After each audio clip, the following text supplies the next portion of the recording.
Esta noche Ruth y yo vamos a hacer una proclamación del Salmo 94, versículos 12 al 13, tomada de la versión de la Biblia de las Américas, con ligeros cambios.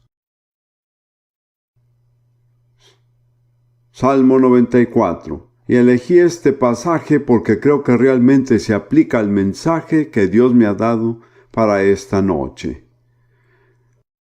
Bienaventurado el hombre a quien corriges, Señor, y lo instruyes en tu ley, para darle descanso en los días de aflicción, hasta que se cabe una fosa para el impío.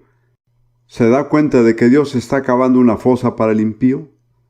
Usted no quiere caer en esa fosa, ¿o sí? Usted quiere estar entre los que son preservados por la gracia de Dios. La condición señalada aquí es que usted deje que Dios lo corrija y le enseñe su ley. Eso es lo que espero hacer esta noche. Vamos a decirlo una vez más, y la tercera vez le cederá el privilegio. ¿Cree que puede aprenderlo bien para decirlo con nosotros? Yo creo que sí puede. Son un grupo inteligente. Esta vez solo nosotros y la tercera vez ustedes. Bienaventurado el hombre a quien corriges, Señor, y lo instruyes en tu ley, para darle descanso en los días de aflicción, hasta que se cabe una fosa para el impío. ¿Decidirá usted ser ese hombre o mujer aquí esta noche? ¿Dejará usted que Dios lo corrija y lo instruya, y así Él podrá protegerlo en medio de los juicios que vienen sobre la tierra? ¿Está listo? Bienaventurado el hombre a quien corriges, Señor, y lo instruyes en tu ley, para darle descanso en los días de aflicción, hasta que se cabe una fosa para el impío.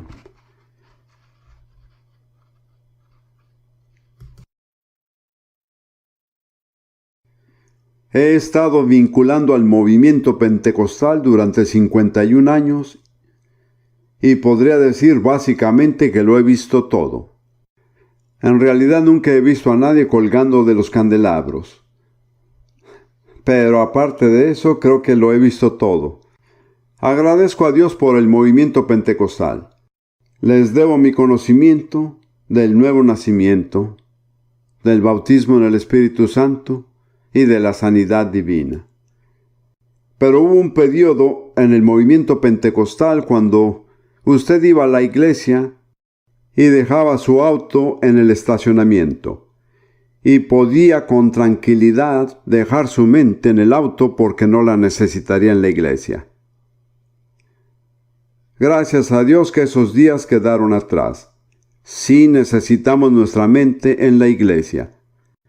Jesús dijo que el primer y gran mandamiento es: amarás al Señor tu Dios con todo tu corazón, tu alma, tu mente y tus fuerzas. Así que su mente juega un papel muy importante en su amor por Dios. Esta noche va a necesitar su mente. Suelte las cadenas. Esté alerta. Concéntrese y ayúdeme porque voy a comunicarle un mensaje que fácilmente podría tomarme una semana. Pero voy a intentar completarlo esta noche.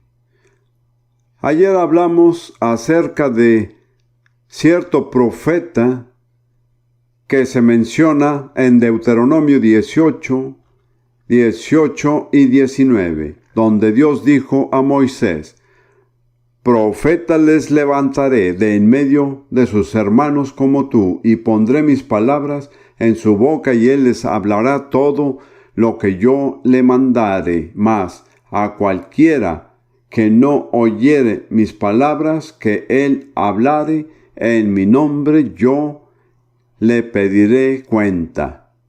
El Nuevo Testamento identifica a ese profeta similar a Moisés como Jesús. Yo escribí un pequeño libro una vez que no está aquí, titulado Un profeta como Moisés, en el que señalaba más de 20 semejanzas diferentes entre Jesús y Moisés. Pero no hablaremos de eso. Simplemente quiero señalar que Dios dice, si usted no escucha las palabras que ese profeta le dirige a usted, Dios le pedirá cuenta. En otras palabras, no es una opción. Es importante para su bienestar espiritual. Hace muchos años, de hecho, yo sabía lo que era porque yo sabía dónde estaba. En 1948, leí unas palabras escritas por un creyente judío de esa época cuyo nombre era Meyer Coleman. Él era miembro del Consejo Ejecutivo de las Asambleas de Dios en los Estados Unidos. Descubrí que las palabras habladas en el Espíritu Santo nunca mueren. Todo lo que leí fue esto. Si usted quiere entender la profecía bíblica, es como tener las partes de un esqueleto enfrente suyo y recibir la tarea de armarlo correctamente. Él dijo, si usted quiere lograrlo, hay una parte del esqueleto con la que debe empezar, y es la columna vertebral. Si usted pone la columna vertebral en su lugar, pronto juntará todas las otras partes del esqueleto. De eso voy a hablarle esta noche. Voy a tratar el tema de la columna vertebral de la profecía bíblica. Si logra comprender esto, entonces puede estudiar otras profecías y tener un eje central donde ubicarlas. Esta columna vertebral es el discurso profético que Jesús pronunció en el Monte de los Olivos la última semana de su ministerio terrenal. Es tan importante que está documentado en 3 evangelios, en Mateo capítulo 24, en Marcos capítulo 13 y en Lucas capítulo 21. Las 3 versiones difieren ligeramente. Para mí es como si, por ejemplo, hubiera esta noche 3 cámaras de televisión, todas grabando mi mensaje, pero cada una desde un ángulo específico para que haya perspectivas diferentes. A fin de entender la totalidad del mensaje de Jesús, tenemos que juntar los 3 capítulos. Mateo 24, Marcos 13 y Lucas 21. No intentaré hacer eso aquí esta noche. Básicamente voy a enfocarme en Mateo 24, pero voy a tomar algunos versículos de Lucas 21. Veamos ahora Mateo 24. Y si tiene su Biblia, verá que conviene tenerla abierta. También si tiene suficientes dedos, le parecerá útil mantener un dedo en Lucas 21, porque regresaremos a ese pasaje varias veces. Si no le resulta cómodo, relájese y haga lo que pueda. Mateo 24 empieza con una declaración que hizo Jesús a sus discípulos. Él estaba en el templo con ellos, y ellos al parecer trataban de impresionarlo con la imponente edificación y la obra artística del templo. El templo era el orgullo de la nación judía. Era una obra maestra de arquitectura, era el centro de su vida nacional y la señal de su relación singular con el único Dios verdadero. Imagínese entonces que los discípulos esperaban que Jesús quedara muy impresionado. Pero no fue así. De hecho, la respuesta que él dio debió ser para ellos como un golpe en el plexo solar. Si no está familiarizado con el pensamiento judío, creo que difícilmente puede comprender la conmoción que debió causar en ellos, pero a la luz de la conmoción entendemos las preguntas que formularon después. Entonces leeré los 2 primeros versículos.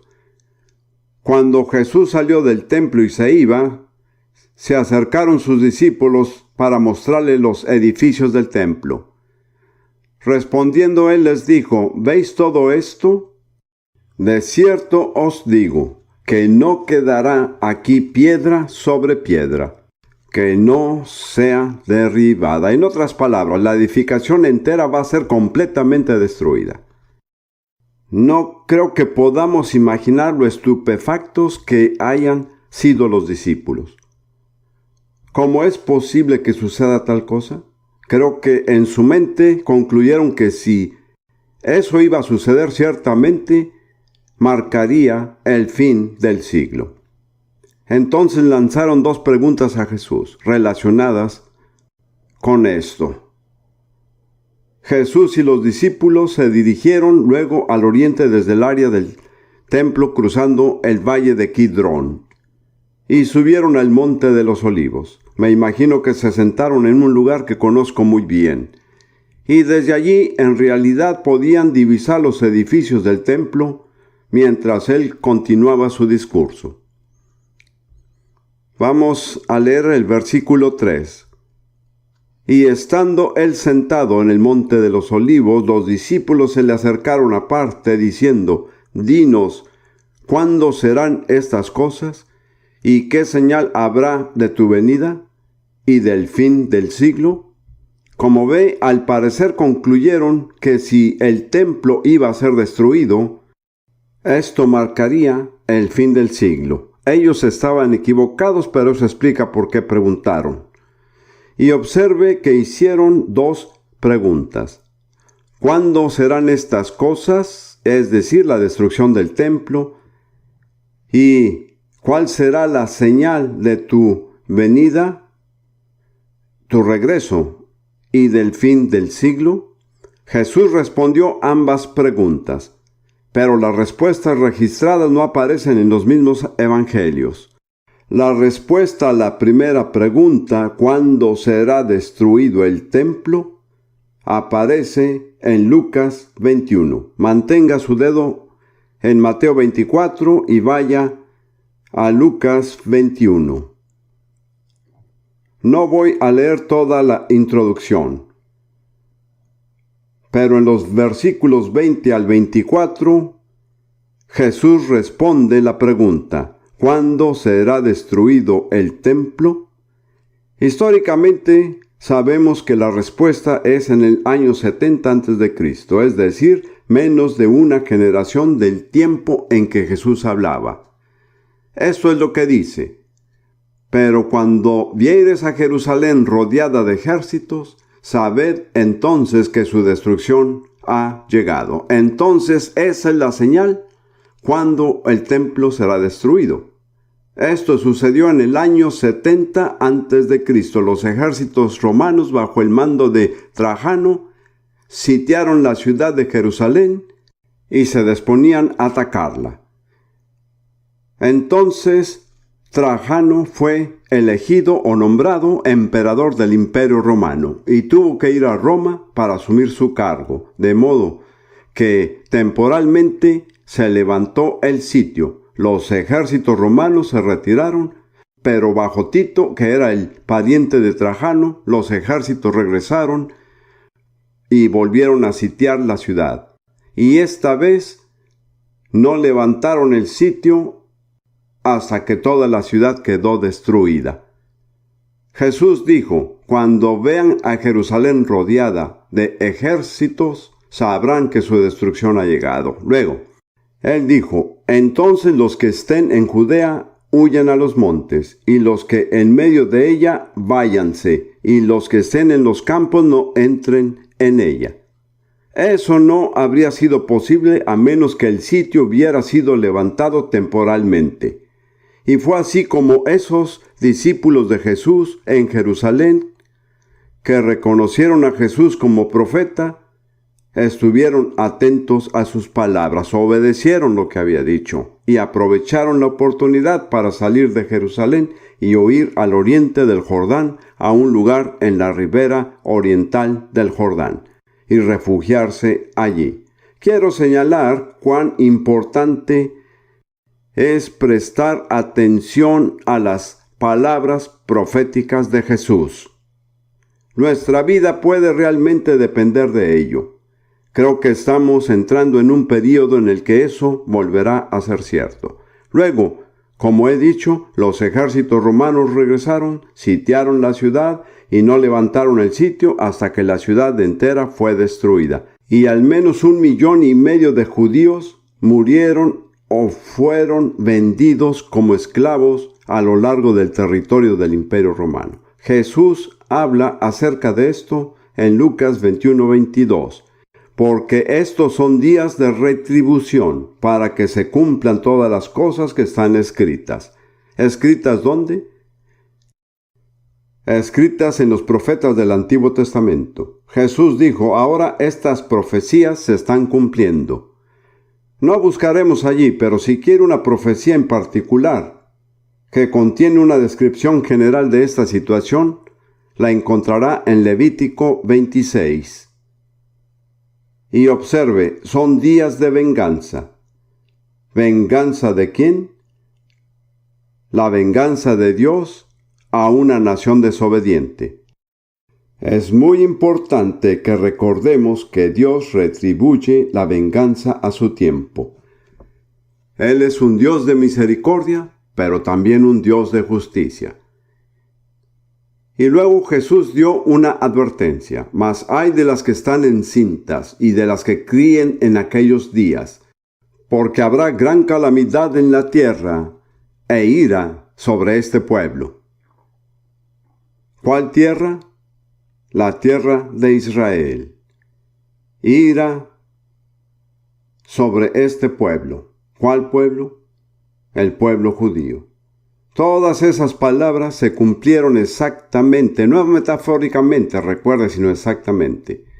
Luego dice lo que sucederá al pueblo judío. Versículo 24, y caerán a filo de espada, y serán llevados cautivos a todas las naciones. Y ellos fueron llevados cautivos en por lo menos 100 naciones.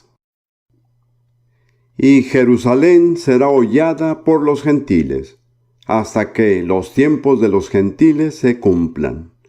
¿Sabe qué quiere decir gentiles? Muchas personas no lo saben. Quiere decir aquellos que no son judíos. Los paganos son los que no son cristianos, pero gentiles son los que no son judíos. He tenido este problema porque en Alemania y en otros países solo tienen una palabra y hay que detenerse para explicarlo. En nuestro idioma tenemos 2 palabras exactas para referirse a los dos, pero debes saber que gentiles hace referencia a alguien que no es judío. Jesús dice que Jerusalén será hollada por los gentiles. La palabra hollada indica que proviene realmente de una orden divina. Jerusalén es la capital de la nación judía, en esa época y en el presente. El hecho de que los gentiles dominen Jerusalén es señal de que las cosas no son como deberían de ser. Esto no significa que esas cosas no vendrán, pero sucede porque el pueblo judío se ha desviado de su destino. Es muy interesante bajo una perspectiva histórica. He estado vinculando con Jerusalén desde 1942. Y básicamente Jerusalén florece cuando está bajo el control judío y se marchita cuando está bajo el control gentil. Puede hacer seguimiento a esto, más o menos a lo largo de su historia, por casi 2000 años. Pero cada vez que se habla acerca del juicio de Dios sobre el pueblo judío y de la dispersión, siempre encontrará en la Biblia alguna palabra como hasta. No es algo permanente, no es para siempre. Habrá un fin. Aquí Jesús dice hasta que los tiempos de los gentiles se cumplan. Según entiendo, los tiempos de los gentiles denotan el período durante el cual las naciones gentiles están gobernando donde Israel debería gobernar. Si es así, empezó con Nabucodonosor. ¿Y siguió hasta cuándo? ¿Hasta cuándo? Bueno, en 1948 se creó un Estado judío después de casi 2000 años. Yo fui testigo presencial. Fue un milagro. Lo digo con todo el sentido del término. Alrededor de 700,000 judíos fueron rodeados por alrededor de 40 millones de árabes, bien armados y bien equipados, y los judíos prácticamente no tenían armamento. Aún así sobrevivió el Estado de Israel. ¿Por qué? Porque Dios quiso que sobreviviera. Y lo que Dios quiere, se cumple. Esas son buenas noticias porque nos conciernen. Luego, en 1967, una de las fechas más cruciales de este siglo, en la Guerra de los 6 días, la ciudad antigua de Jerusalén, que era la parte que Jesús conocía bien, fue liberada por los judíos de la denominación musulmana. Pero tenga en cuenta que el lugar más importante y sagrado de Jerusalén es el área del templo. Todavía está dominado por los musulmanes, por árabes. Esto es como si las manecillas del reloj estuvieran 1 minuto antes de la medianoche, pero no han llegado a la medianoche. Entonces Jesús continúa, y esto es muy importante. Inmediatamente después de esa declaración, en Lucas 21:25, entonces habrá señales en el sol, en la luna y las estrellas, y en la tierra angustia de las gentes, confundidas a causa del bramido del mar y de las olas, desfalleciendo los hombres por el temor y la expectación de las cosas que sobrevendrán en la tierra, porque las potencias de los cielos serán conmovidas. Entonces verán al Hijo del Hombre, que vendrá en una nube con poder y gran gloria. En otras palabras, la liberación de Jerusalén de la denominación gentil está muy cercana al regreso del Señor en gloria. Es una de las grandes señales de que estamos muy próximos al tiempo del regreso del Señor. Esa es la respuesta a la pregunta número 1. ¿Cuándo sucederán estas cosas? Y Jesús dio una respuesta clara, específica, profética, que ha sido completamente confirmada por la posterior. Ahora volveremos a Mateo 24 y examinaremos la siguiente pregunta. ¿Cuál será la señal de tu venida, el regreso, y del fin del siglo? En las palabras que siguen, Jesús les dio una serie de señales en plural, pero pasan varios versículos antes de que lleguemos a la señal. Jesús sí dio una respuesta específica a una pregunta específica. ¿Cuál será la señal de tu regreso? En primer lugar, en los versículos 4 y 5, Jesús advierte a sus discípulos, eso nos incluye a usted y a mí, si somos discípulos, para que no sean engañados. Y si estudia la revelación de las Escrituras acerca de los últimos tiempos, el período que estamos viviendo, el peligro más grande que nos asedia es el engaño. Cualquiera que no esté en estado de vigilancia contra el engaño, en mi opinión, va a ser seguramente engañado, porque las advertencias contra el engaño son más frecuentes que cualquier otra cosa. Respondiendo Jesús les dijo, mirad que nadie os engañe, porque vendrán muchos en mi nombre, diciendo yo soy el Cristo, el Mesías, y a muchos engañarán. Tiene que tener presente, si no lo sabe, que Cristo viene de la palabra griega Christos, que corresponde a la palabra hebrea Mesías. Entonces, ya sea que digamos Mesías o Cristo, estamos diciendo el ungido. He visto que muchos cristianos no saben esto, y la mayoría de los judíos no tienen idea que cuando decimos Jesucristo estamos diciendo Jesús el Mesías. Ahora, nuevamente, las palabras de Jesús se han cumplido exactamente desde ese tiempo. Cerca de 40 falsos mesías se han presentado al pueblo judío. Todos ellos han sido acogidos por algunos. Uno de los más famosos fue Bar Kokhba en el año 130, que organizó una rebelión contra los ejércitos romanos. Al final fue derrotado y ejecutado. Otro fue Sabatot Spí en el siglo XVII, que afirmó ser un Mesías y guió a cientos de miles de judíos al área de Palestina. Fue capturado por los árabes y se convirtió al Islam. Pero cientos de miles de personas habían puesto su fe en él como Mesías. Eso fue en el año 1666. Y en ese tiempo la gente creía que de algún modo ese era un año mágico, que el número 1666 indicaba que algo muy emocionante o especial iba a suceder. Ahora, hay una tradición o actitud similar hacia el año 2000. Pienso que tenemos que ser cuidadosos porque no creo que Dios se guíe por el calendario gregoriano. Él tiene su propio calendario que está en la Biblia y Él nunca se ha salido de él. Así que alabado sea Dios por la idea de llevar el Evangelio a todas partes y a todos los pueblos para el año 2000, pero para mí no hay nada mágico en el año 2000. Bien, ahora, en la respuesta que Jesús da hay una palabra clave que debemos subrayar, y es la palabra entonces, que aparece 9 veces en el texto original. En otras palabras, lo que se nos presenta es una serie de eventos que se suceden uno tras otro. Entonces, entonces y entonces. Sigamos con Mateo 24, versículo 6.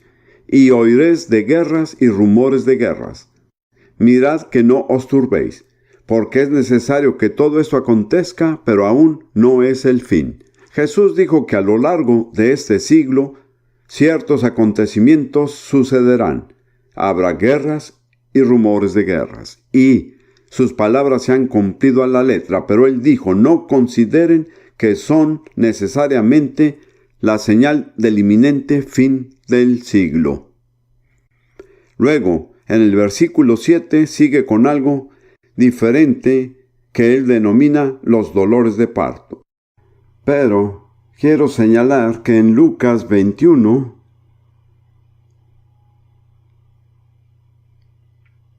versículos 9 y 10, hay una pausa en el discurso que es muy importante. Entonces, si compara a Lucas 21, 9, 10, Jesús dijo, y cuando oigáis de guerras y de sediciones, no os alarméis, porque es necesario que estas cosas acontezcan primero, pero el fin no será inmediatamente. Esa es la misma enseñanza.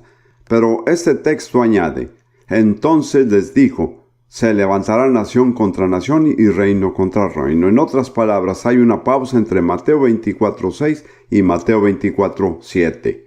El versículo 7, como verá, nos lleva al período de dolores de parto. Leeré las palabras y luego lo comento. Porque se levantará nación contra nación y reino contra reino, y habrá pestes y hambres y terremotos en diferentes lugares. Y todo esto será principio de dolores de parto. Entonces, los dolores de parto empiezan en Mateo 24, versículo 7. Si hay dolores de parto es porque algo va a nacer. ¿Qué es lo que va a nacer? Mi respuesta es el reino de Dios sobre la tierra. Pero no vendrá sin un nacimiento. El reino de Dios nunca viene sin un nacimiento. Jesús dice, a menos que un individuo nazca de nuevo, no puede ver ni entrar en el reino de Dios. Lo que es cierto acerca del individuo es cierto para todo el mundo. Se necesitará un nacimiento para traer el reino de Dios a la tierra. No va a ser organizado, no va a venir como un resultado de un proceso político, va a venir como una intervención soberana de Dios como corresponde a un nacimiento. Pero todos sabemos que antes de un nacimiento hay dolores de parto. Yo nunca he participado en esta experiencia, pero uno entiende que no es muy agradable. Es un tiempo de presión, de dolor, un periodo en el que se podría decir: sáquenme de esto, terminemos con esto. Pero las personas lo toleran porque quieren al bebé. ¿Lo entiende? Si usted quiere un bebé, tiene que pasar por los dolores de parto, no hay otra manera. Así que nos vemos frente a la pregunta: ¿queremos tener al bebé? En otras palabras, ¿queremos que el reino de Dios venga a la tierra? Si es así, entonces seamos realistas y digamos que soportaremos los dolores de parto, porque no puede venir de ninguna otra forma. Jesús enumera los dolores de parto. Porque se levantará nación contra nación y reino contra reino, y habrá pestes y hambres y terremotos en diferentes lugares. Ahora, algunos textos escriben pestilencias, pero la palabra aparece en la versión correspondiente en Lucas 21. Entonces está ahí. ¿Cuáles son los dolores de parto? Se levantará nación contra nación y reino contra reino. Yo diría que son grandes guerras mundiales. Y un hecho destacado del siglo XX es la primera vez que se utilizó la expresión guerra mundial. En este siglo han tenido lugar 2 guerras mundiales, una en 1914 y una en 1939. He sobrevivido a las 2. Pero antes de este siglo no era posible tener una guerra mundial porque los medios de transporte y de comunicación no lo permitían. La humanidad tiene que alcanzar ciertas condiciones a nivel mundial para poder tener una guerra mundial. Y creo que uno de los hechos más importantes de nuestro siglo es la guerra mundial. Nunca antes se usó esa frase en siglos anteriores. Ahora, las palabras que usa Jesús son de particular importancia en nuestro tiempo. Él dice que se levantará nación contra nación y reino contra reino.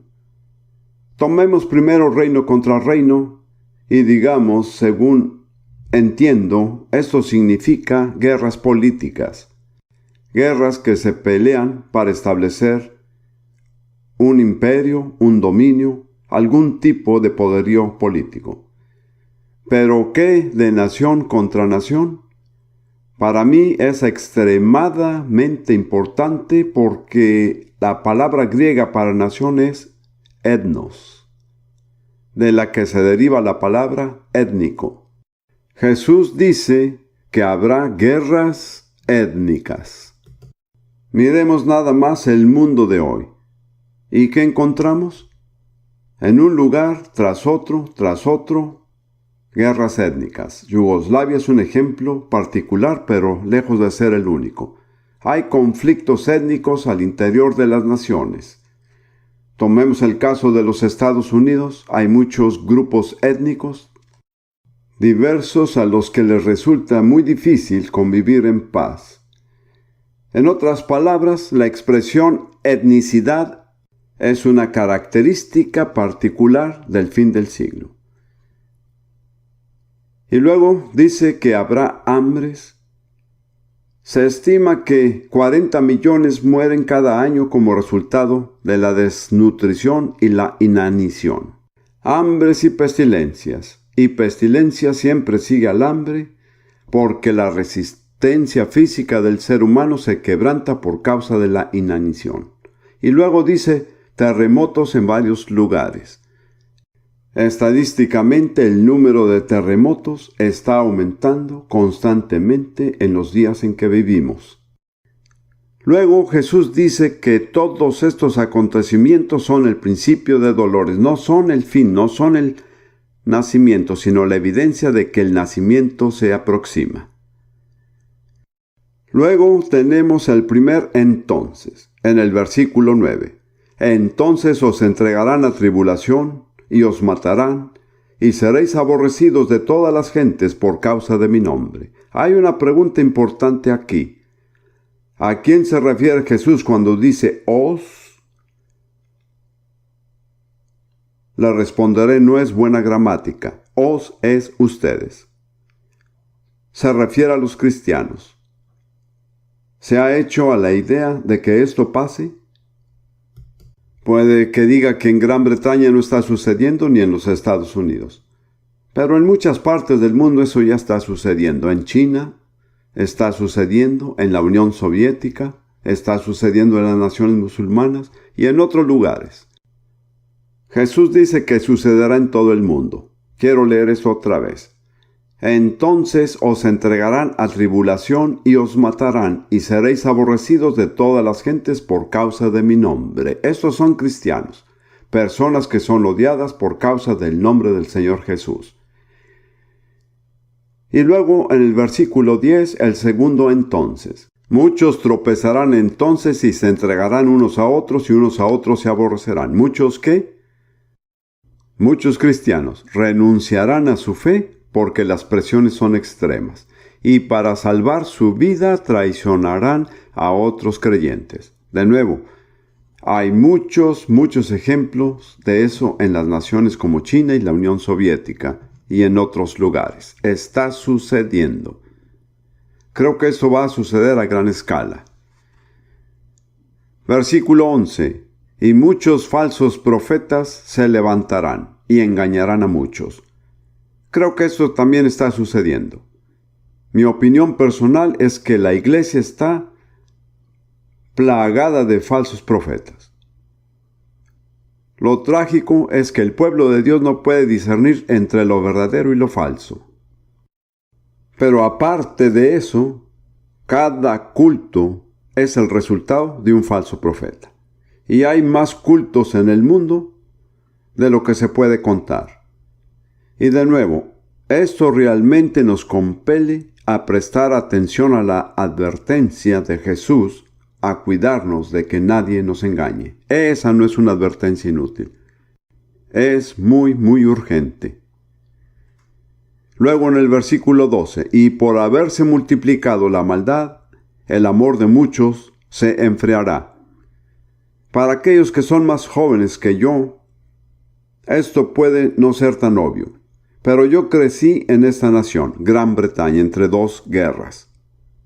Gran Bretaña era esencialmente una nación respetuosa de las leyes. Las personas acataban la ley. La gente era en esencia honesta. Se podía confiar dinero a las personas. Se podía dejar la puerta de la casa sin llave. Todo eso ha cambiado, ¿no es cierto? Ha cambiado de manera asombrosa. Uno de los principales problemas actuales es la iniquidad. Creo que a la policía le resulta imposible controlarla. La policía puede controlarla cuando la actitud de las personas se opone a la iniquidad. Pero cuando la gente tolera e incluso respalda la iniquidad, es inútil esperar que la policía maneje la situación. No pueden. Dice que debido al aumento de la maldad, el amor de muchos, la palabra griega es agape, que usualmente se usa para referirse al amor cristiano. El amor de muchos cristianos se enfriará. Hermanos y hermanas, tenemos que tener esto presente. En una atmósfera de iniquidad, es muy fácil que nuestro amor se enfríe. Pero hemos sido advertidos. Y luego Jesús dice en el versículo 13, mas el que persevere hasta el fin, éste será salvo. El griego es más específico. Dice, el que persevere hasta el fin, éste será salvo. Entonces, si usted es salvo ahora, pero si quiere permanecer salvo, ¿qué tiene que hacer? Perseverar, así es. Jesús dijo en Lucas 21:19, con vuestra paciencia ganaréis vuestras almas. Pero esa no es una traducción muy clara. Con vuestra paciencia ganaréis vuestras almas. Ese es el precio que tiene que pagar por la salvación de su alma. paciencia. Como digo, está salvo ahora. ¿Será salvo en 10 años?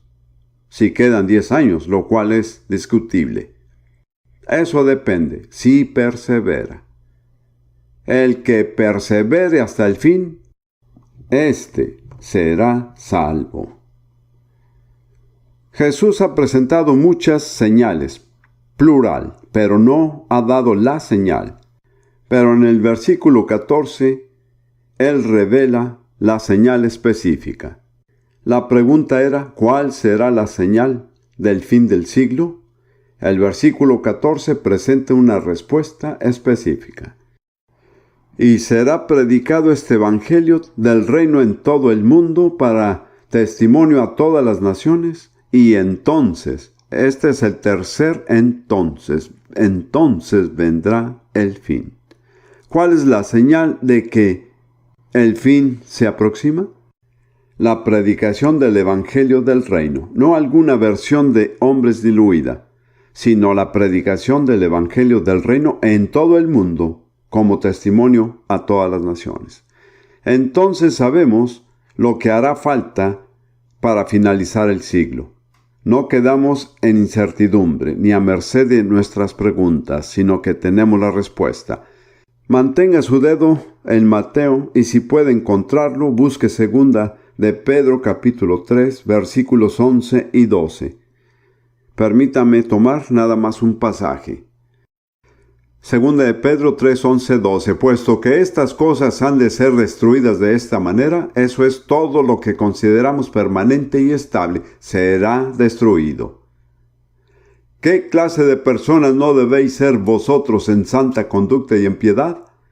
Esta es una pregunta muy importante. ¿Qué clase de personas debemos de ser? Y enseguida, Pedro da parte de la respuesta. Él dice, esperando y apresurando la venida del día de Dios. Ayer señalé que Hebreos 9:28 dice que Jesús regresará con salvación para quienes estén esperando con anhelo su venida. Esa es la parte de la espera. Pero aquí Pedro habla además acerca de apresurar la venida del día de Dios. ¿Cómo podemos apresurar la venida del día de Dios? La respuesta es muy sencilla, proclamando el evangelio del reino en todas las naciones.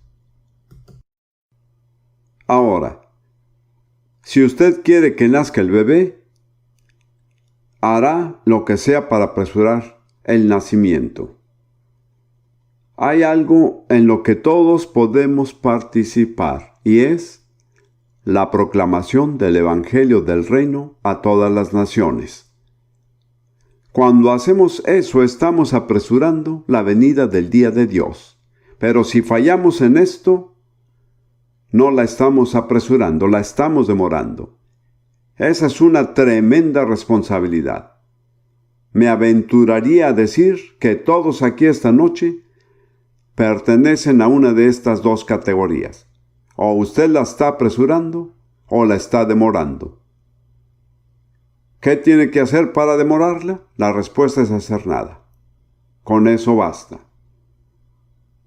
Hacer nada no se considera por lo general un pecado.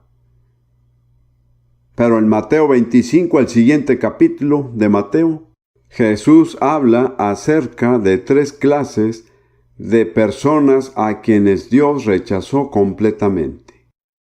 La primera clase fueron las 5 vírgenes insensatas, que no tomaron aceite. La segunda fue el siervo infiel que enterró su talento. La tercera clase de personas fueron las naciones cabras que no manifestaron amor a los judíos.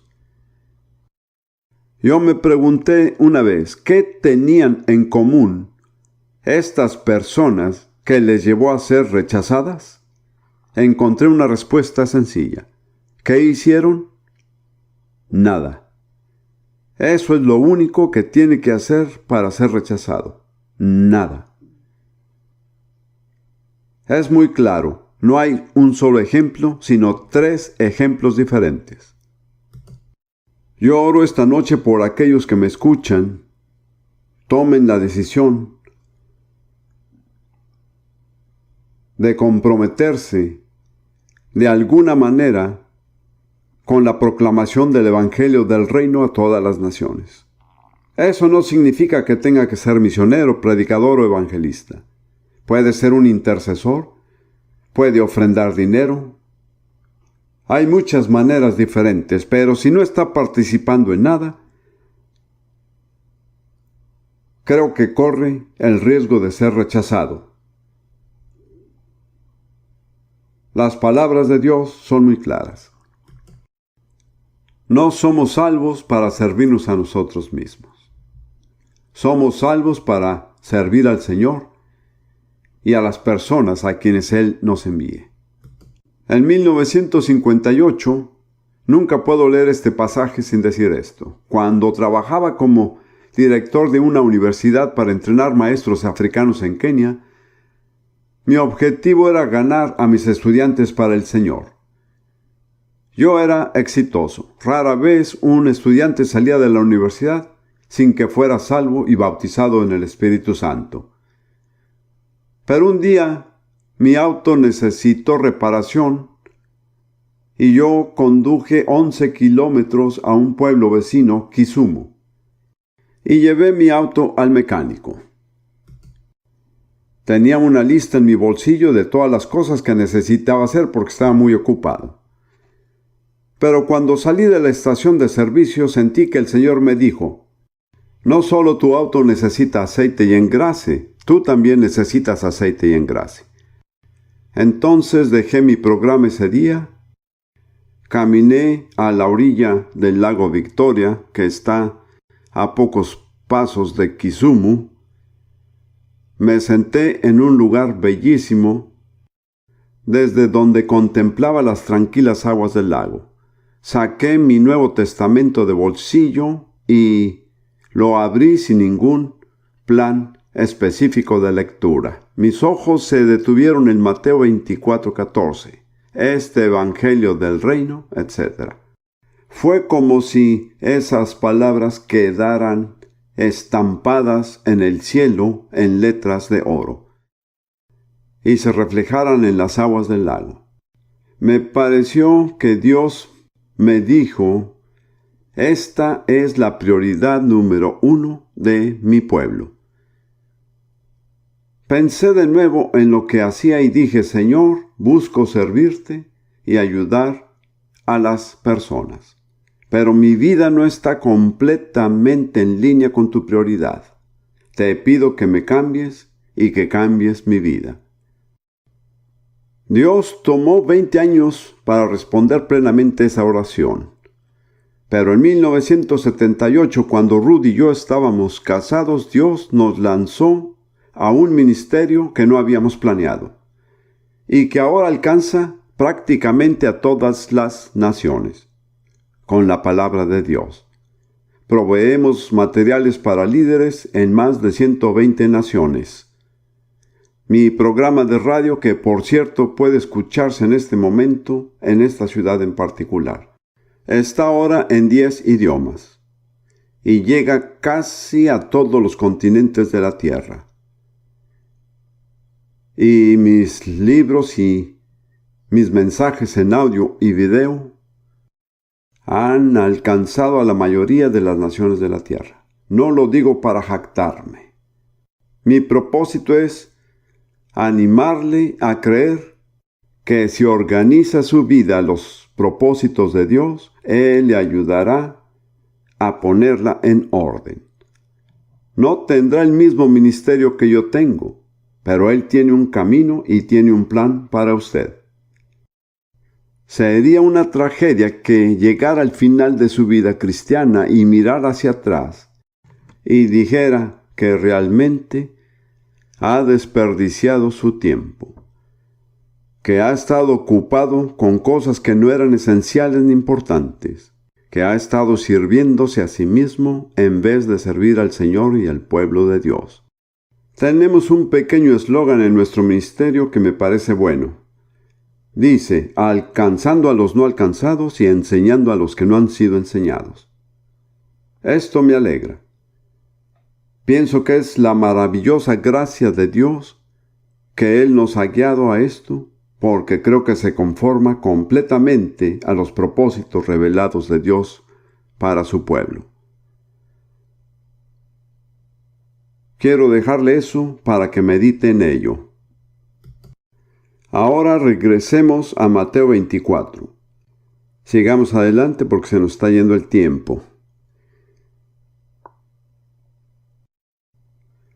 Desde el versículo 14 hasta el versículo 15 hay un cambio dramático, porque el versículo 14 habla de todas las naciones y de todo el mundo.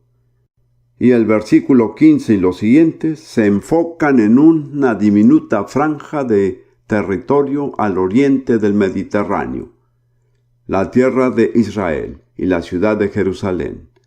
Entonces hay un giro dramático aquí en el enfoque de Dios. Mantenga su dedo ahí y permítame dirigirlo a Romanos 11, versículos 25 y 26. Estas palabras están escritas a los creyentes como la mayoría de nosotros. Pablo dice, porque no quiero, hermanos, que ignoréis este misterio. Y casi siempre que Pablo dice, no quiero que ignoréis, nos damos cuenta de que el pueblo de Dios sigue ignorando hasta hoy. Es increíble. Porque no quiero, hermanos, que ignoréis este misterio, para que no seas arrogantes o presuntuosos en cuanto a vosotros mismos. ¿Y cuál es ese misterio? Que ha acontecido a Israel endurecimiento en parte. ¿Cuál es la siguiente palabra? ¿Ve lo que he dicho? Siempre está esa palabra, pero eso solo durará hasta que se complete el número de gentiles. Entonces no es para siempre, sino hasta que Dios haya reunido en todas las naciones a los que Él ha escogido y designado para la salvación. Entonces dice, y entonces todo Israel será salvo. En otras palabras, hay un periodo durante el cual el énfasis va a pasar de todas las naciones a este pequeño pueblo y ese pequeño territorio, Israel. Y aquí en Mateo 24 es muy claro. Por tanto, cuando veáis en el lugar santo la abominación desoladora de que habló el profeta Daniel, ahora le daré mi opinión. El lugar santo es el área del templo, el lugar más santo sobre la tierra. Y sea lo que sea la abominación desoladora, creo que indica que el anticristo se ha apoderado del lugar y ha declarado ser Dios, y ha exigido adoración. Jesús dice que cuando esto suceda, estemos alerta. Y las palabras que él usa son impresionantemente dramáticas. Llegamos al siguiente entonces, el número 4, en el versículo 16. Entonces los que estén en Judea, huyan a los montes. ¿Lo ve? Huya. Si está en esa región que se llama Judea, que erróneamente llaman la ribera occidental, no se encuentra ese término en la Biblia. El que esté en la azotea no descienda para tomar algo de su casa. Sabrá que en esa parte del mundo muchas casas tienen techos planos y escaleras exteriores que conducen directamente a la azotea. Jesús dice que si usted está en la azotea, pase lo que pase, vaya directo a la escalera exterior y huya, ni quiere intentar entrar en su casa. Difícilmente hubiera podido expresar de manera más dramática la urgencia de la situación. Versículo 18. Y el que esté en el campo no vuelva atrás para tomar su capa. Si alguien está fuera en el campo en su camisa de manga, no tendrá tiempo para regresar a su casa y tomar su chamarra. Tiene que salir corriendo. Mas hay de las que estén encintas y de las que críen en aquellos días. La razón es obvia. Ya es bastante difícil huir cuando no está embarazada o no se tiene un bebé. Pero será aún más difícil para estas mujeres. Y ahora encontramos algo extraordinario. Él dice, orad, que vuestra huida no sea en invierno ni en día de reposo. Como ve, las escrituras proféticas fijan límites a lo que podemos orar. La respuesta natural será: oremos para que no tengamos que huir. Pero Jesús dice que eso no es una opción. Va a tener que huir.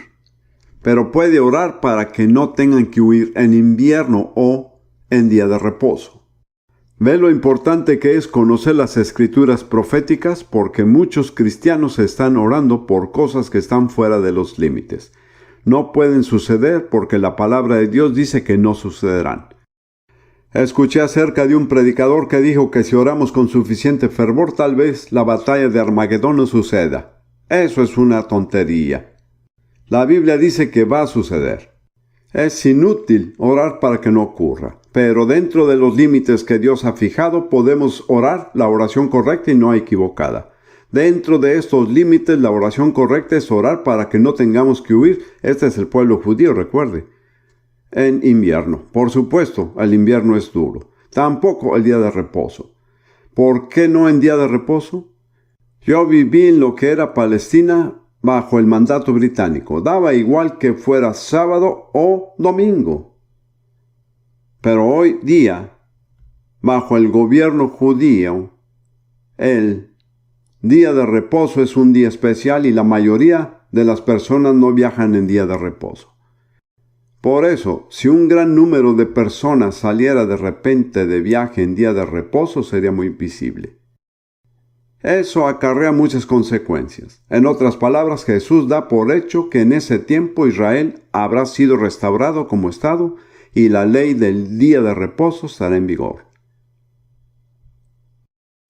Sigamos.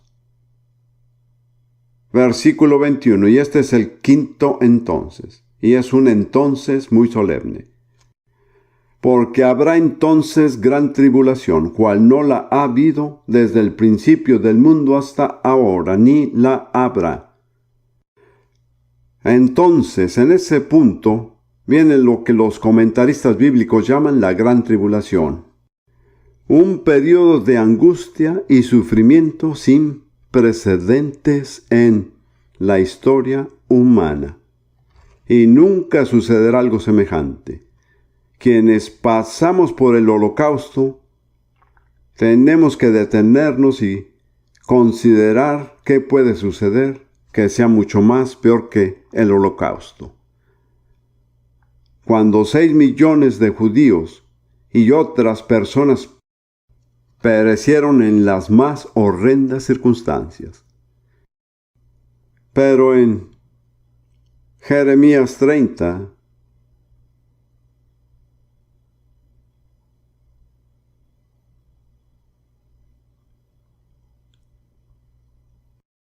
el profeta predice el regreso a Israel. En el versículo 3 él dice: porque he aquí que vienen días, dice Jehová, en que haré volver a los cautivos o exiliados de mi pueblo Israel y Judá. Ha dicho Jehová, y los traeré a la tierra que di a sus padres y la disfrutarán. ¿Cuántos de ustedes saben qué tierra fue la que Dios entregó a los ancestros de Israel? Solo hay una tierra. No necesitas ser teólogo para saber. Dios dice específicamente: los traeré a la tierra y ellos la poseerán. Ahora, hay un predicador que es amigo mío en este país, que una vez señaló que la restauración de Israel a su tierra no puede ser de Dios, porque si fuera de Dios habría paz. Él no conoce su Biblia. Mire las palabras que siguen. Versículo 5, porque así ha dicho Jehová: hemos oído voz de temblor, de espanto, y no de paz. Inquirid ahora y mirad si el varón da a luz. Porque he visto que todo hombre tenía las manos sobre sus lomos como mujer que está de parto, y se han vuelto pálidos todos los rostros. Dios dice que habrá un tiempo de tanta angustia que los hombres se comportarán como mujeres que están de parto. Él no está hablando de paz. Algo tiene que suceder antes de que venga la paz. El nacimiento tiene que ocurrir. Pero el versículo 7 dice: cuán grande es aquel día, tanto que No hay otro semejante a él, tiempo de angustia para Jacob, pero de ella será librado. Hay una diferencia entre ser salvado de algo y ser librado de algo. A muchos de nosotros nos gustaría salvarnos de algo, pero no será así. En cambio, podemos ser librados. ¿Lo comprende? En Romanos 2:9, Pablo dice que hay cierto orden en la tribulación. El judío primeramente y luego también el gentil. Entonces, cuando la tribulación sobrevenga a los judíos primero, sabemos que va a sobrevenir a todas las demás naciones. Y en Apocalipsis 7 hay una imagen de aquellos que salieron de la gran tribulación de todas las naciones y tribus y pueblos y lenguas, han lavado sus ropas y las han emblanquecido en la sangre del Cordero. Están alabando a Dios en la eternidad por los siglos de los siglos.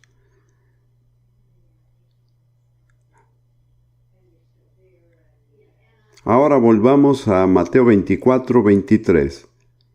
El sexto entonces. Entonces, si alguno os dijere, mirad, aquí está el Cristo o el Mesías, o mirad, allí está, no lo creáis. En tiempos de dificultad, las personas siempre empiezan a buscar un Mesías. Es un hecho de la historia de la humanidad. Pero Jesús dice, tengan cuidado de ser engañados. Versículo 24, porque se levantarán falsos cristos y falsos profetas y harán grandes señales y prodigios, de tal manera que engañarán, si fuere posible, aún a los escogidos. Aunque estos hagan grandes señales y prodigios, son falsos. Uno de los grandes peligros del movimiento carismático es que damos por hecho automáticamente que cualquiera que hace milagros y prodigios trae un mensaje de Dios. No necesariamente. Satanás puede producir señales y prodigios. Los falsos profetas y los falsos mesías pueden realizar señales y prodigios. Tenemos que examinarlos a la luz de la palabra de Dios. Tenemos que examinar su fruto. Jesús dijo que por sus frutos los conoceremos, no por sus señales y sus maravillas. ¿Ve cuán relevante es todo esto? Espero que pueda verlo. Versículo 25, Jesús dice, ya os lo he dicho antes. En otras palabras, cuando suceda, no pueden decir al Señor, Señor, no me lo advertiste, porque Él dice, ya se los he dicho.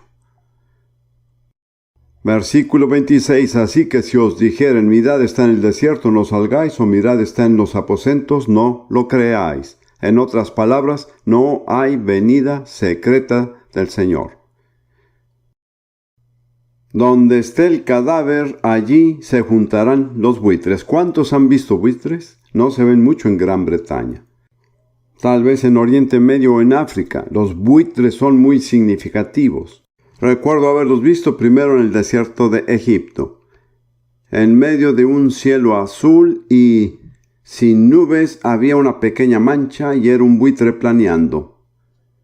Después de un rato llegó otro buitre y empezaron a dar vueltas, bajando cada vez más y más. Se reunieron 4 o 5, buitres dando vuelta, bajando más y más. Cuando ve eso, ¿qué sucede? Que algo está muriendo allá abajo. Jesús dijo, cuando vean todos los buitres, sabrán que allí hay un cadáver. Creo que es el cadáver de nuestra presente civilización. Está muriendo. Y los buitres, toda clase de maldad, secta, culto y fuerza, están girando alrededor. Jesús dice, eso demuestra que la muerte se aproxima. Versículo 29, esto es muy importante. Inmediatamente después de la tribulación de aquellos días, el sol se oscurecerá y la luna no dará su resplandor y las estrellas caerán del cielo y las potencias de los cielos serán conmovidas. En otras palabras, algo cósmico va a suceder. Algo que sacudirá no solo la tierra, sino el cosmos. Versículo 30, el séptimo entonces. Entonces aparecerá la señal del Hijo del Hombre en el cielo. Y entonces, el octavo entonces, lamentarán todas las tribus de la tierra, y verán al Hijo del Hombre viniendo sobre las nubes del cielo con poder y gran gloria. Ese es el clímax. Es lo que ha estado preparándose. Pero note cuándo sucederá. Inmediatamente después de la tribulación. En otras palabras, el suceso principal que precede el regreso de Jesús es la tribulación. Por eso he dicho que no creo que la iglesia va a apoderarse del mundo y presentárselo a Jesús. Por el contrario, creo que la situación en el mundo será peor que en cualquier momento de la historia humana. En ese momento es cuando Jesús viene. Por eso necesitamos perseverar. Porque hay algo que tendremos que soportar. Cuando usted viaja en avión y se enciende la señal de abroches el cinturón, ¿qué le dice eso? Que habrá turbulencia. Todos estos pasajes son como una gran señal que dice abróchense el cinturón. Y tome la determinación y diga, Señor, no voy a darme por vencido, no voy a ceder, sin importar lo que pase. No te negaré. No renunciaré a mi fe. Si es preciso, ganaré la salvación de mi alma con mi paciencia. Pero mi alma es preciosa. No la sacrificaré por ningún otro afán.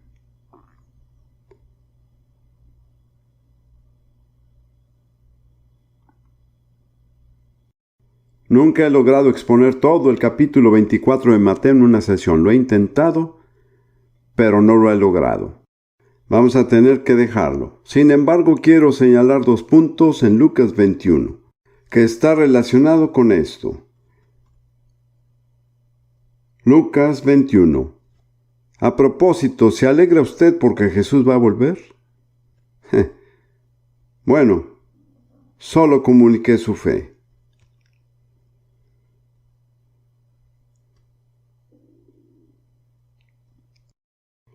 Sé que he dicho algunas cosas que han ofendido a algunos.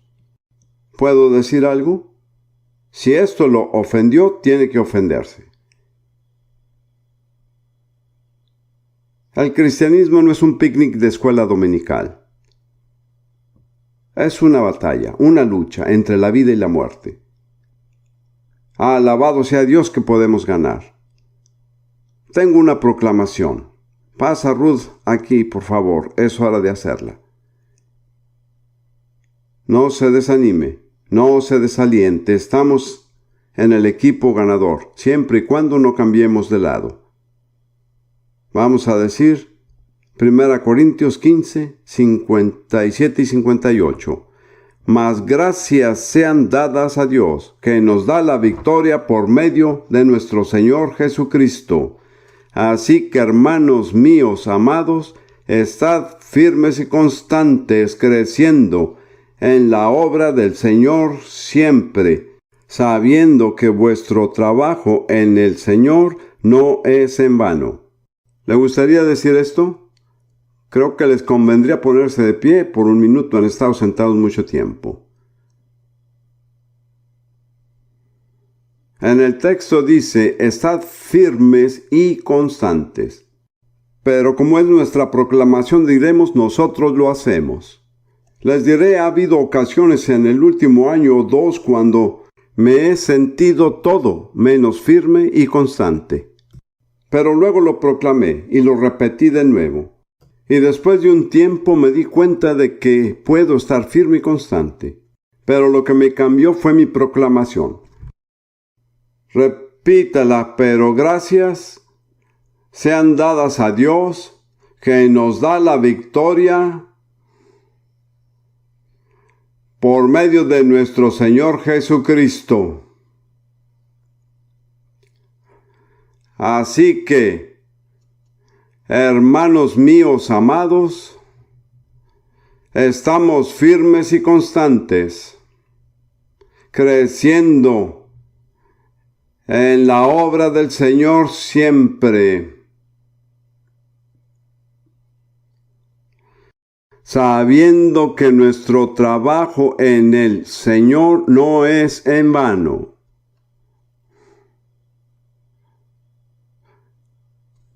Alabado sea Dios. Creo que puedo terminar. Para terminar,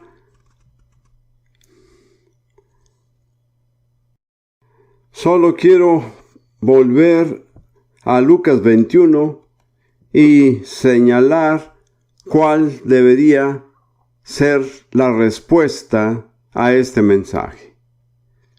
Lucas 21:28. Cuando estas cosas, que son las que he estado comentando, de Mateo 24, cuando estas cosas comiencen a suceder, erguíos y levantad vuestra cabeza, porque vuestra redención está cerca. En otras palabras, no se desanimen, no se atemoricen, levanten la cabeza, porque su redención está en camino. Ciertamente los dolores de parto son dolorosos, pero el bebé va a nacer, un bebé sano. Amén. ¿Cuántos de ustedes que son esposos saben cómo fue cuando su esposa estuvo de parto por primera vez? Fue usted al médico y dijo: doctor, algo terrible le está pasando a mi esposa, por favor deténgalo. No, ¿por qué no? Porque usted quiere ver al bebé. Esto define a las personas que quieren al bebé y las que no lo quieren. Las personas que no están interesadas en el bebé se sentirán desanimadas y temerosas. Pero las personas que quieren el bebé estarán emocionadas y felices. Este fue un examen que revela su propia condición espiritual. Ahora llegamos a la parábola de la higuera y con esto voy a concluir. Jesús les contó una parábola. De la higuera aprended la parábola. Cuando ya su rama está tierna y brotan las hojas, sabéis que el verano está cerca.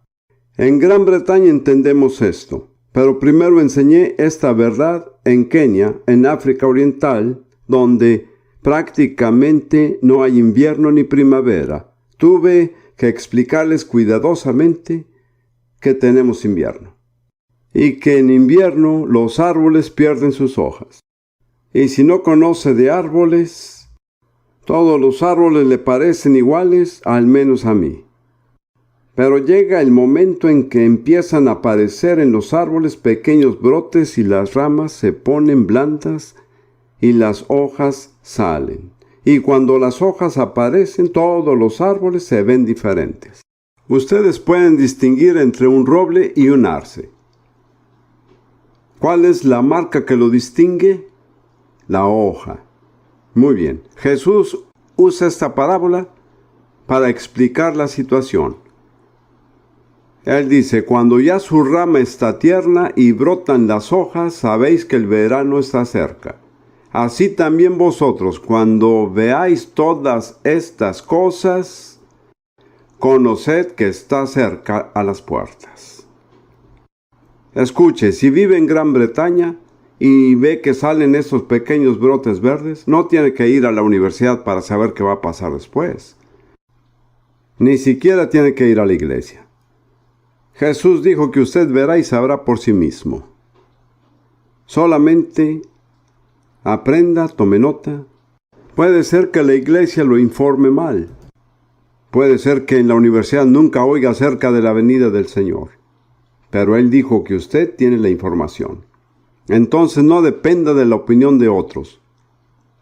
Usted mismo lo verá y sabrá. Solo hay una cosa que quiero decir. Él dice: mire la higuera y todos los árboles. Muchos comentaristas de la Biblia creen que la higuera es figura de Israel. En 1948, a la higuera le brotaron las hojas. Por favor, note que no le salió fruto. No es razonable que un árbol dé fruto antes de que le salgan las hojas. Muchas personas dicen que los judíos todavía no son convertidos. Eso es cierto, pero tienen hojas. Y si han salido hojas, podemos creer que el fruto vendrá. Y hay mucha evidencia hoy en Israel de que está viniendo. Pero Jesús dijo: miren la higuera y todos los árboles. Es muy gráfico para mí por los años que pasé en África Oriental. Como ve, descubrí que para despertar el interés de mis estudiantes en la Biblia tenía que mostrarles que era el libro de actualidad. Y en ese tiempo, alrededor de 1960, había una palabra en suajili que estaba en los labios de todo el mundo, en Kenia, en Tanzania, en Uganda. Era Uhuru. ¿Sabe qué significa Uhuru? Libertad, independencia. Ellos estaban muy emocionados.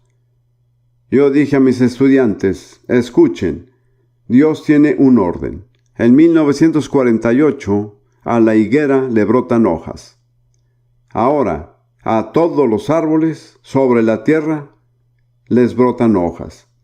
Esta es la reacción contra el colonialismo. Es la fuerza del nacionalismo. Solo en África al menos 50 nuevas naciones han surgido desde 1948. ¿Qué decían? Decían, somos un pueblo independiente, tenemos nuestra propia cultura, nos vestimos de cierta manera, usamos nuestro propio lenguaje, queremos ser un pueblo aparte. No queremos ser gobernados por alguien con otro color de piel. ¿Qué es eso? Árboles a los que les brotan hojas. Esto se ha cumplido exactamente desde 1948 hasta el presente. Jesús dijo, miren los árboles, porque cuando les brotan hojas, saben que el verano se acerca. Y el verano es la estación de la cosecha. Yo le digo esta noche que la hora de la cosecha se acerca. El pasaje dice que un hijo que duerme durante la cosecha es un hijo que avergüenza a su padre. Entonces, ¿es usted un hijo o hija que duerme en la cosecha? No ha visto las señales.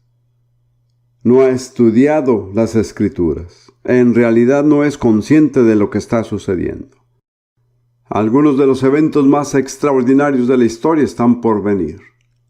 Y usted sigue ocupado en sus asuntos como si nada. Cada domingo a la iglesia, estudio bíblico los miércoles, el picnic de la iglesia en la mejor temporada del año. Hermanos y hermanas, eso no es la realidad. El tema que he hablado en esta conferencia es la realidad. Las personas que viven así y se llaman cristianos han perdido el contacto con la realidad.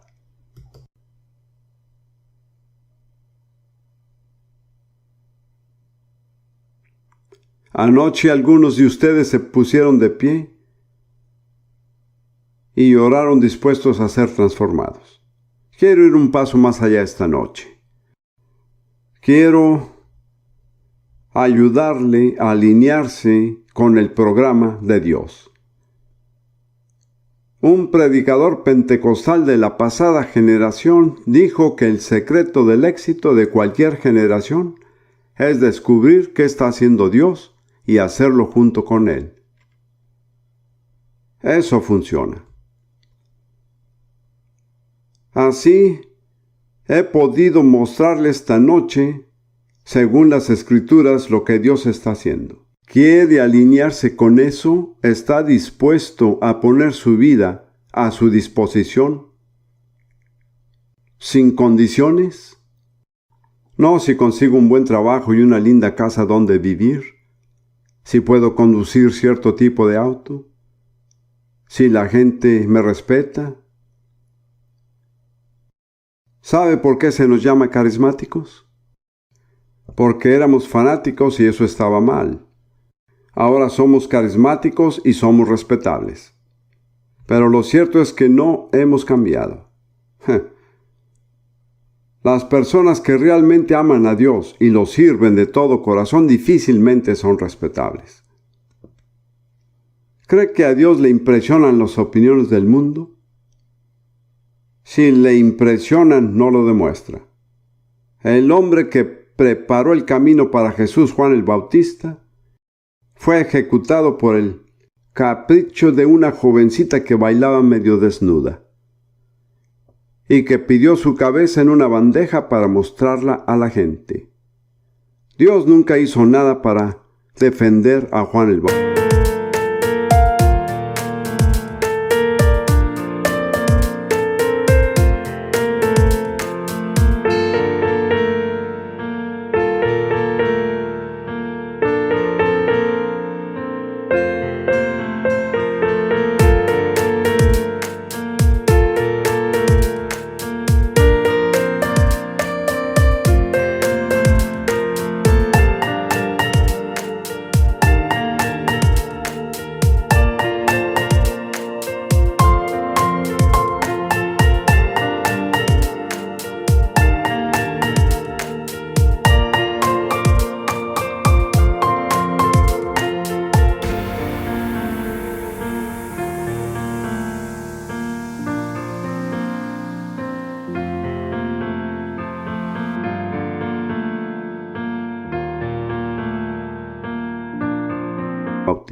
Y luego, un poco más adelante, Jesús, el Hijo de Dios, murió en sufrimiento y vergüenza en una cruz, desnudo, despreciado.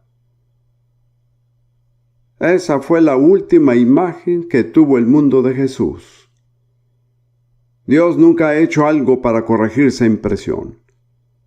Él solo revela a Jesús, quien es Él realmente, a testigos escogidos de antemano.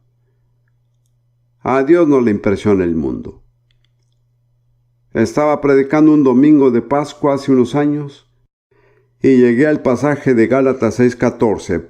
Pero lejos esté de mí gloriarme, sino en la cruz de nuestro Señor Jesucristo, por quien el mundo me es crucificado a mí, yo al mundo. Y cuando pronuncié esas palabras, de repente me di cuenta de que podría importarme menos lo que el mundo piensa.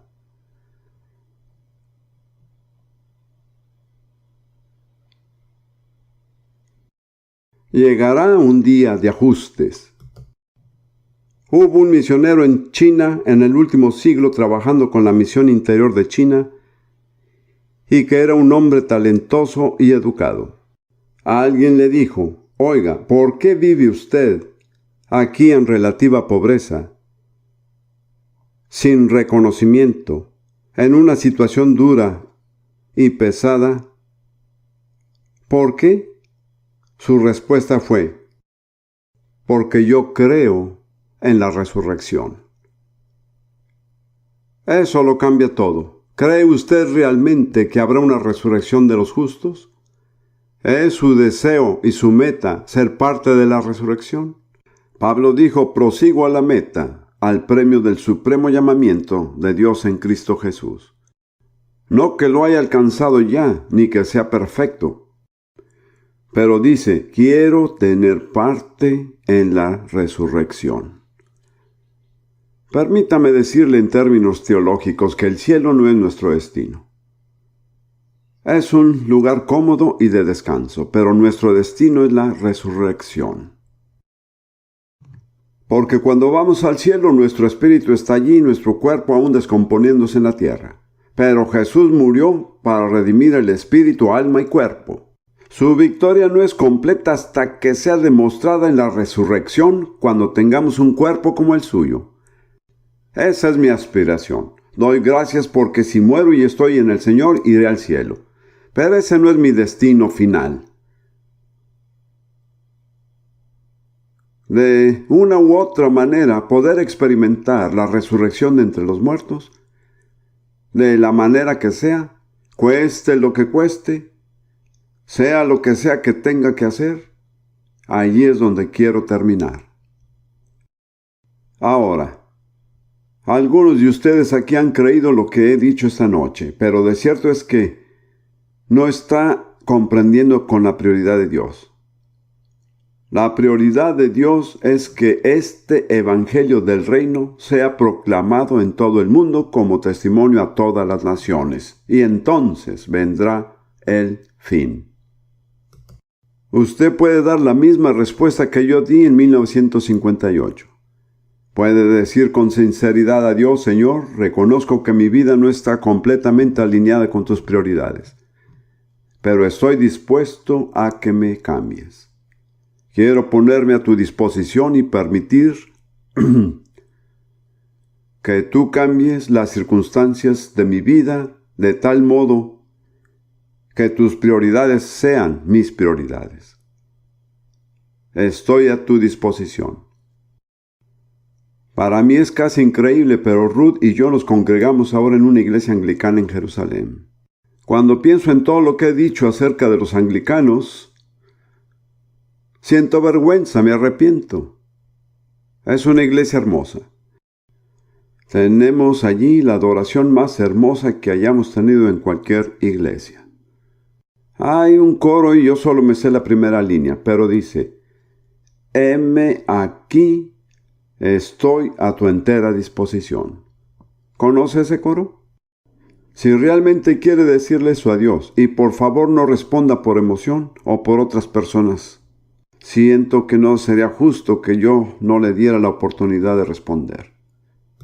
Si está dispuesto a decir a Dios a la luz de lo que le he enseñado: heme aquí, estoy a tu entera disposición. Eso es todo lo que tiene que decir.